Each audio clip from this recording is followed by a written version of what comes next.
Welcome back to the channel. Today's video is going to be a little bit different as I want to talk about what's coming. I don't think people really understand the wave of inflation and the damage to the economy that's on its way.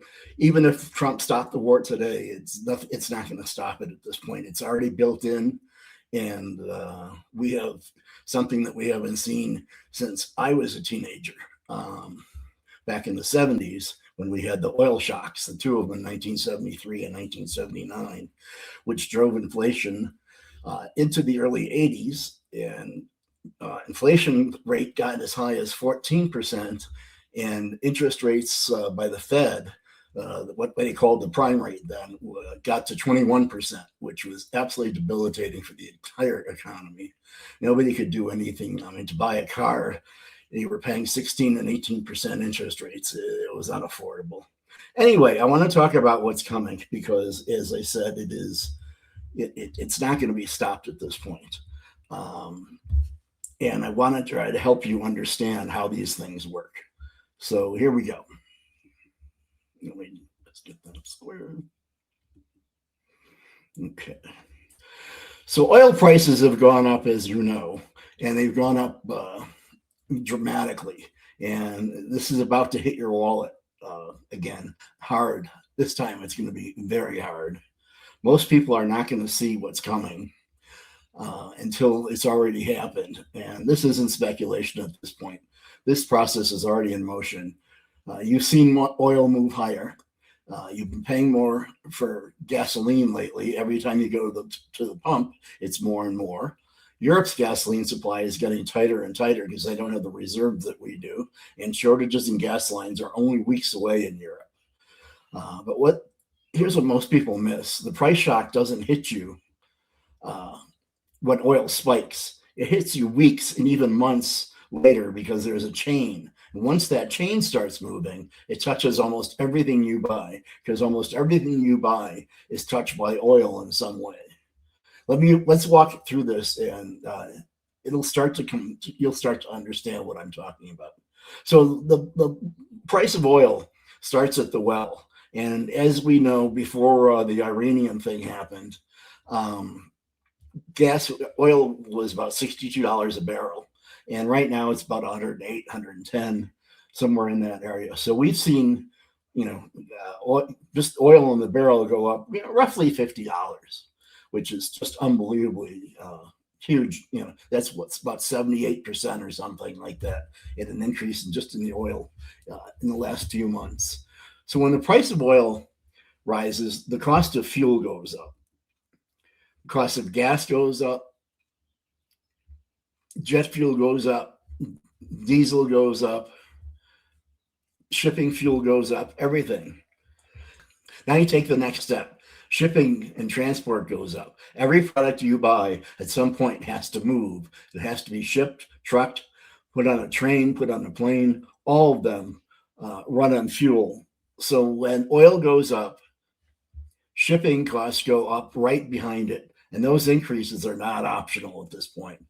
Shipping companies don't absorb that cost. They can't. They pass it on. Now you have the next step in this thing. That is somebody has to import all these goods coming into the country. And so they have to pay for the higher gas and for the higher oil prices. So the company bringing the goods into the country is now paying more to buy the product that they were buying before when gas or when oil was at $62 a barrel. They now have to pay with oil at $108 a barrel. So it's paying more just to get the product delivered here in the US. That's step two. Step three is manufacturing. Now, manufacturing has two stages. The first stage is where the increased price of oil is added to the cost of the products. A lot of products are made either with plastics of some sort in them or part of them, and a lot of products are made with chemicals, of course, and stuff like that. So that first step is the chemical companies and the companies, let's say like Dow Chemical and DuPont, they'll take that petroleum and they'll turn it into the plastic pellets that you'll see that then get shipped to people that make plastics. All they do is they really melt those pellets into something, but then they form it into whatever product they're trying to do. So you have a step price there at that first step, and then you have the second stage is where the product is created. So now those pellets, those plastic pellets are sent from Dow Chemical or whoever to some manufacturer that makes bottles and cups. And here's the famous red cup or Coke bottle on the left. And those are all made of plastic. And now they're paying more for those pellets to go and make the plastic pieces. And they're going to make their plastic pieces and they're going to ship them out. And each of those steps has price increases built into the products. So that's built into every product you buy before we even get them. And just like the shipping companies, the manufacturers are not going to absorb it. They're going to pass it on. Now you move. Now you have to move to distribution where the products ship again. They get shipped from the manufacturer, and they get shipped to a warehouse, into storage, refrigeration, to delivery fleets, and maybe to the actual stores that are going to sell them. Maybe not. It depends on the particular product and all that. But I'm just talking in general. And every one of those steps make the product even more expensive. So then you finally gets to the retailer. So the retailer now gets the final product and the final cost, and now he has to pay more for that product that has all those pieces built into those steps and increases of the oil built in all through all those steps to get to the product. And then on top of that, he has to pay more for the delivery of the product to his store from wherever it came from. Usually there's some type of middleman. The middleman is charging them for the extra delivery, and they're getting it into the store, and now they're paying more for the product, more to transport it, more to store it, more to operate it. So what happens? Prices go up, not because they want to raise prices, but because they have no choice. So when you go to pay for something, you'll see the price go up at the register. And this is where people misunderstand inflation. They just think it's one event. It's not. It's a chain reaction. As I just went through it, at every step of production, every step where that barrel of oil, goes on a ship, and the ship gets to America, and they pay the fees there, and then it goes to the chemical company. Then the chemical company sends it to the manufacturer. Then the manufacturer ships it. Along every one of those steps, you're paying more money because of the price of oil. Every single one of those steps, because this is where you really feel it hard. Now you get to food. Farms do not run on air. Farms run on a lot of energy. They spend fuel. They need fuel and diesel for their tractors and their harvesters, their irrigation systems. They all run on fuel. When fuel goes up, the cost to produce food goes up immediately. Then you have the fertilizer. Fertilizer also takes a lot of energy to create. So with fertilizer, goes into the ground to make the crops better. And of course, that's going to make the crops cost more. So everything rises as you're going along. So that increases the cost to grow crops. Then you move to the next step, which is food processing, which means the cutting and the cleaning and the cooking and the packaging, and all of that uses energy too. Then once you're done with that, and you have your packages and the little vegetables like you see in the picture here, and that goes to the freezer in your grocery store. All that has to get there somehow. So that has to get there in a refrigerated truck. Now, a refrigerated truck costs even more to transport than a regular truck. So now you're paying even more. So the food has to move quickly, often refrigerated. That means more fuel. So by the time the product gets to the grocery store, the cost has gone up at every single step.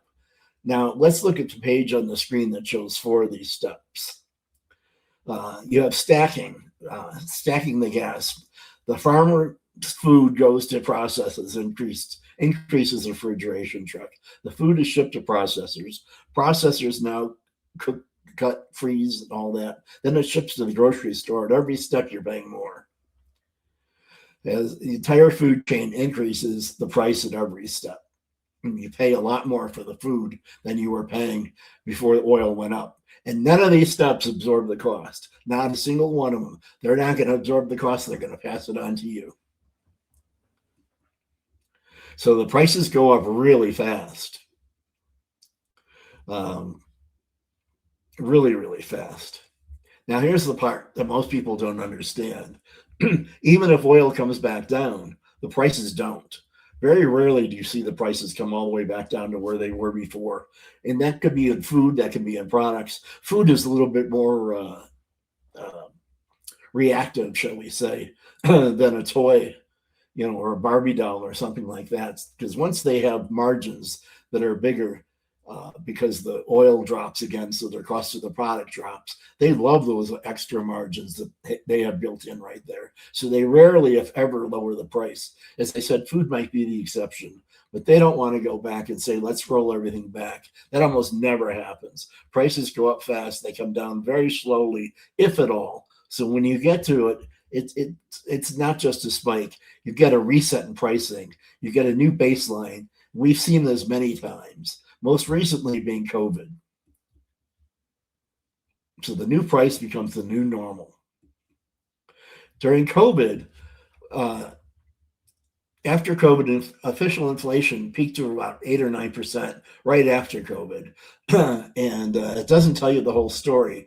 Over the few years, prices ended up roughly 20%, 25% higher overall for a lot of everyday items, grocery, insurance, rent. It fell closer to 25 or even 30%. That's what people actually experienced. Now, here's the important part. This isn't just something that might happen. This is already on the way to your wallet. Major financial institutions, the same ones that track energy, inflation, global supply chains, are already adjusting their expectations. And they're not talking about small moves. They're talking about oil staying elevated, pushing into the 110 range, probably even higher. And if the war breaks out, which at the current time, it looks like it might, things are really on the edge right now. You're going to see, I think you're going to see oil at $150 a barrel, maybe even higher. And when oil moves like that, it doesn't stay contained. It moves right through the system, exactly as I just walked you through, which is going to push the prices even higher than what we've already talked about. And when you run those numbers forward, you're not looking at 2 or 3% increase. You're looking at cumulative price increases that could reach 20, even 30% over time, over the next year or so. And that's the real number. So if you're living on a budget today and prices are, let's just say you're living on $10,000 a month and prices go up 20 to 30%, that means you're going to need another $2,000 to $3,000 a month just to stay standing still, just to live your current lifestyle without having to cut back. You're going to have to find another $2,000 or $3,000. So this is going to hit your wallet because you don't feel inflation as a static. You feel it at the grocery store. And then when you shop for everyday items, you feel it at the gas pump. When your utility bill shows up, you feel it every time you go shopping for anything. You buy a new hairbrush, it costs more money. You buy a new toothbrush, it costs more money. You buy more toothpaste. $8 a tube of toothpaste now is what I'm seeing on some of this stuff. It's crazy. What if that goes up 20%? So your toothpaste is going to be $11, $12 a tube. And this is where it becomes a real problem because wages don't move that fast. Incomes don't adjust quickly enough to keep up with 20 to 30% inflation increases like that. The gap between what things cost and what people earn, this is what breaks the system. It slows spending. It forces people to cut back. And when enough people do that at the same time, which is going to happen, we're going to have a slowdown in the economy. Now, is this going to cause a recession? I don't know. I think it's very likely. There were a lot of things breaking before all this happened in the economy, and a lot of things looking like there was a slowdown coming. But this is going to force a slowdown no matter what. And as I said, I don't know if we're going to go into a recession or not. But we're going to be on the edge of it if we don't go straight into one. And this isn't just a US issue either. Of course, this is a global issue.